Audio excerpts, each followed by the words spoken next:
দেখুন, আজকে দেখাবো একটা বাঁধাকপির নতুন ধরনের রান্না। বাঁধাকপিটা কেটে নিয়েছি, কারি পাতা, কাঁচা লঙ্কা নিয়েছি, আর ২ চামচ বেসন নিয়েছি, আর একটুখানি তেঁতুল নিয়েছি। বেসনটাও গুলে রাখবো আর তেঁতুলটাও গুলে রাখবো। কড়া বসিয়ে দিয়েছি, কড়ার মধ্যে আপনার সর্ষে ফোড়ন দিয়ে দিয়েছি। সর্ষেটার ফোড়নের সুন্দর গন্ধ বেরোলে তারপরে আমি বাঁধাকপিটা ওর মধ্যে তুলে দেবো। যথারীতি বাঁধাকপি আমি তুলে দিলাম। বাঁধাকপিটা কিছুক্ষণ মজার পরে তারপরে আমি এটাকে মানে এই মজে গেলে তারপরে পরপর সব দিতে থাকবো। বাই দ্য ওয়ে, আমি নূপুর, আপনারা দেখছেন smile with Nupur and Tania. Please একটু সাবস্ক্রাইব করে দেবেন, বেল আইকনটা টিপতে ভুলবেন না, লাইক শেয়ার করে দিয়ে একটু সাপোর্ট করবেন। দেখুন, এইটা যথারীতি আমি ফিরে এলাম, এটা একটু নরম হয়ে গেছে। এবার ইন বিটুইন দ্য পিরিয়ড আমি যে বেসনটা রেখেছিলাম গুলে, সেইটা আমি এখানে দিয়ে দিলাম। এতে কিন্তু তরকারি কমলো না, তরকারি বরঞ্চ বেড়ে গেল।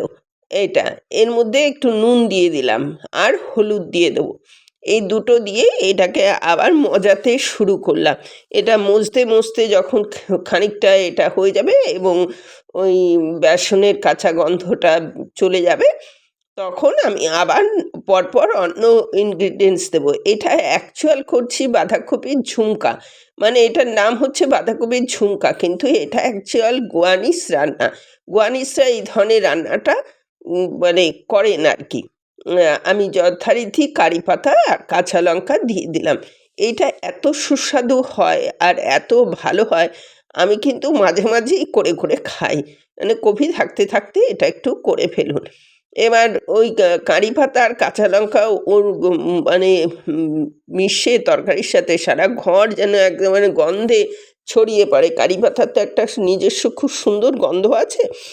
এবার দেখুন, এটা একবার করবেন, তাহলে বুঝতে পারবেন। আমি তো গন্ধটা পাঠাতে পারবো না, তাই জন্যে আপনার এটা করলে পরে তবে বুঝতে পারবেন। যথারীতি তেঁতুলের কাতটাও তো আমি দিয়ে দিলাম। এবার এর মধ্যে আপনার চিনি দিয়ে দেবো। এবার আপনি অ্যাকর্ডিং টু টেস্ট চিনি বা নুনের তো আন্দাজটা বলা যাবে না, এটা আপনার স্বাদ মতো আপনি এটা যথারীতি দিয়ে দেবেন। দিয়ে দিলে পরে এটা আপনি বুঝতে পারবেন জিনিসটা কত দূর কী এগোলো। এবার আপনার এইটা মজতে দেখুন প্রায় ঘন হয়ে আসবে। তখন আমার আবার একটু নুন আর চিনি দুটোই লেগেছিল, তাই আমি আবার একটু দিয়ে দিলাম। আপনি এরমভাবে একটু টেস্ট করে দেখবেন, কারণ তেঁতুল গোলা আছে।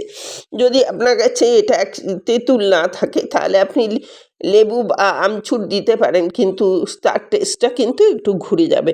অ্যাকচুয়ালি এটা তেঁতুল গোলা দিয়েই করে, এটা গোয়ানিসরা তেঁতুল গোলা দিয়ে করে।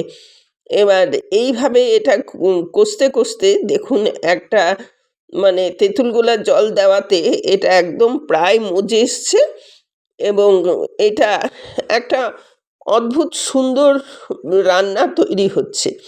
এবার এইটা বেশ ঘন হয়ে যাবে, তারপরে আমি এর মধ্যে একটু নারকেল কোড়া রেখেছিলাম, সেটা আমি এর মধ্যে দিয়ে দেবো। এটা বাধ্যতামূলক, এটা দেবেনই, মাস্ট একদম। নারকেল কোড়া না দিলে গোয়ানিসের এই রান্না সম্পূর্ণ হবে না। এটা এরমভাবে হয়ে গেল। এবার দেখুন এইটা মানে কত একটা সুন্দর হয়েছে, কিন্তু এটা একটু কালো দেখতে হবে। দেখতে কালো হলে কী হবে, খেতে কিন্তু খুবই সুস্বাদু হয়।